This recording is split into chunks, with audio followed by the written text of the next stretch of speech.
This series is all about universes, multiverses, planets, worlds, continents and cities. We're delving not into specific games, but into the Milieu created for them. We'll be looking at where these settings came from, their major features, and why you should consider them for your own gaming experiences. There is no doubt, from the early years of role-playing in the United Kingdom, one magazine stood head and shoulders above them all: White Dwarf, Games Workshop's periodical that originally covered all games, but eventually was honed into a vehicle for Games Workshop's own growing Warhammer and Warhammer 40k systems. This didn't stop others trying to make their own way. Tortured Souls, for one, was a magazine I enjoyed alongside White Dwarf. These were more or less fanzines, however.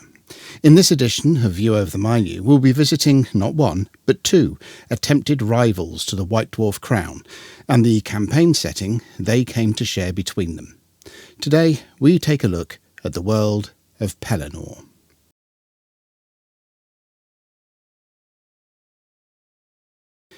When TSR UK was opened in 1980 under the management of ex-White Dwarf column editor and contributor Don Turnbull, it was perhaps inevitable that a house magazine would be forthcoming.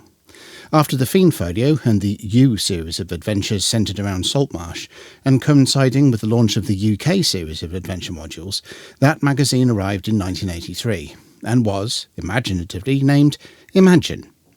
Within the pages of this magazine, one could find similar articles to those put forward by White Dwarf. In fact, many of the contributors and staff for Imagine were familiar names to those of us that also subscribed to White Dwarf. It also folded in what used to be the newsletter of the Players Association, a sort of UK parallel to the RPGA that ran from 1981 to Imagine's launch in 1983. For a couple of years after that, the members-only Players Association periodical was the Broadsheet, but eventually that stopped, and the Players Association went away in favour of the UK and European launch of the RPGA.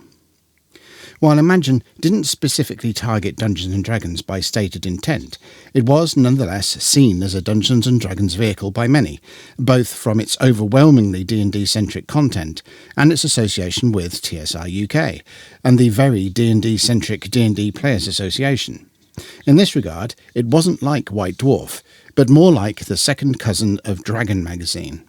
In fact, some content from Dragon leaked over into Imagine.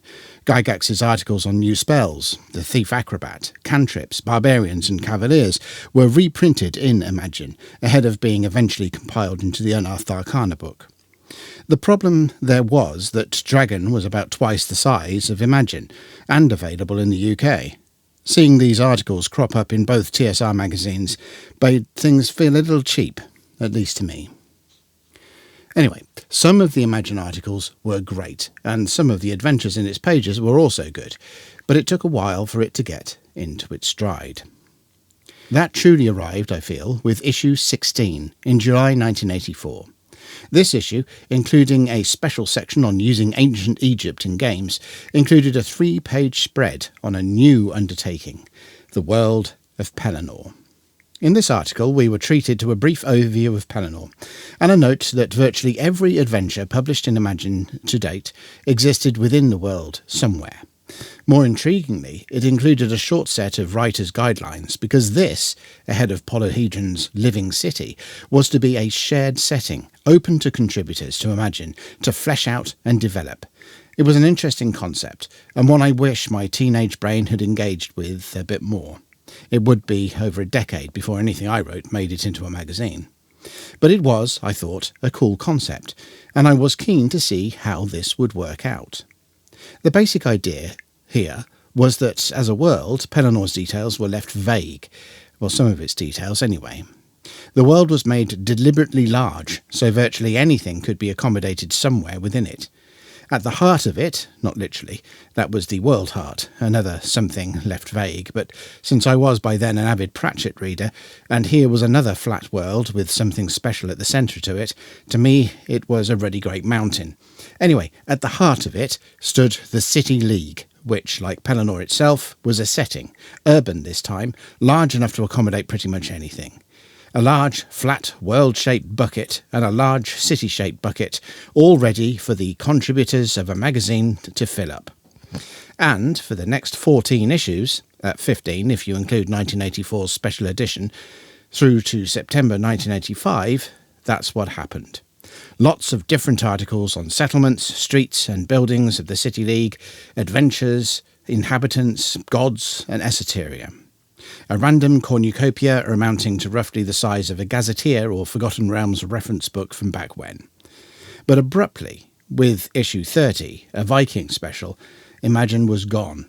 No goodbye issue, no editorial saying what a journey the staff had been on with it, just gone. In come Game Master Publications, created by Paul Cockburn, who had been assistant editor for Imagine. This magazine's issues were mainly adventure modules, with a handful of articles chucked in for good measure. Starting from October 1985, the magazine included a continuation of the Pelinore material, at first tenuous in that old let's avoid copyright by giving things a different name method. Interestingly, as an aside, I've recently seen this used in reference to Tiamat. I mean, I really don't think Wizards of the Coast have any copyright over the names of ancient Babylonian deities, but perhaps there's some product identity issue in there if you associate that name with a huge multi-headed, multicoloured dragon. Still, bit borderline, if that's the claim. Anyway, I digress. By issue 4, dated June 1986, the original naming conventions had returned for the setting, and by issue 5, February 1987, the magazine closed. Since then, Pelinore has seen some odd minor, no resurgence is the wrong word, reappearance, shall we say. Scans of the original Pelinore articles can be found collected into PDFs online, if you look hard enough, and Kelry, a blog that hasn't seen any activity since 2021, collated and cleaned up both Imagine and Games Master material into a single volume that can still be downloaded. Another aside here. Kelry has also produced a cleaned-up version of White Dwarf's Irillion material, and that is worth having a look at, especially if you have any kind of agreement with my top D&D adventure videos. The shared world experiment was, of course, writ large with the RPGA's Living City articles in Polyhedron from 1987, doing a similar thing as Imagine had done with the City League for the Forgotten Realms city of Raven's Bluff. Although, whether it's because I don't get some American humour, and I'm sure the reverse is also true, a lot of the material came across as just silly for me. So while the Living City articles went on to grander and greater things, especially in publication release terms, Pelinore, TSR UK's only official-ish campaign setting, languishes in almost forgotten corners of the internet. It was a cool idea, but ultimately very short-lived.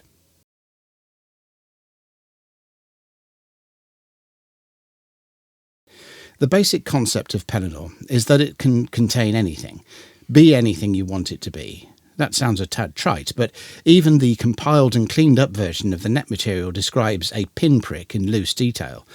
It was specifically designed, or not designed, to have as little in the way of specifics as possible. Just some writer's guidelines and some vague truths. That it's flat, that the World Heart sits at the centre of it, that no one knows what that is, and the City League is somewhere on the map between the World Heart and the Rim. Compiled materials place the City League and its surrounding county of Kerwin firmly on the map, but this wasn't always the case. As just mentioned, Kerwin is the county surrounding the City League, and I can't help but imagine that name in my head with a Welsh accent. In fact, some of the general feel of the place, probably because of the people that were contributing to it, and coming from the pages of a UK magazine, is very British. If you enjoy modules such as the Saltmarsh series, the UK series and B10, Night's Dark Terror, you'll probably like Pelinore, at least in part.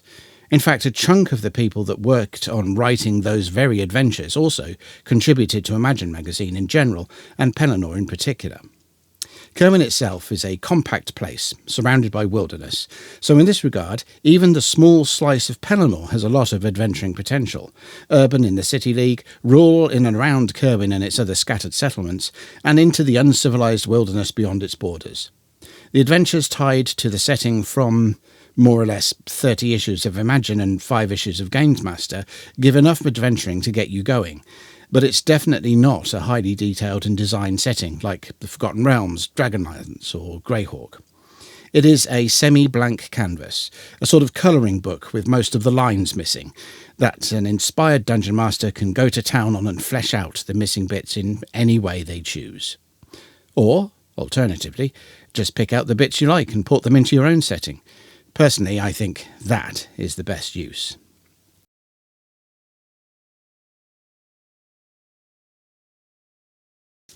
If you're looking for a detailed setting with depth and lore and coherent design, no, it's nowhere near that. If you're looking for a virtually blank map to fill with your own ideas, that's pretty much what it is. Pelinore, Kerwin and the City League remained dear to me because I love the idea of this shared world, that we've sort of covered how much I enjoy collaborative efforts with the Thieves' World video. But I would not use it directly as a setting, and have never done so. I have, however, dropped the odd part of Pelinore into my games when, say, I've needed a village or an inn and have no time to rustle one up myself. And, as I've said, I think that it's best use as a library of drop-in materials for home campaigns, whether they use the published setting or not. I mean, chunks of the City League would feel at home in Waterdeep or Raven's Bluff or Greyhawk City, so if it's a smallish library of interesting snippets of information, characters and places, then yes, it could well be for you. Treat the Pelinore materials in a similar vein as to Flying Buffalo's old city books, and you can't go far wrong.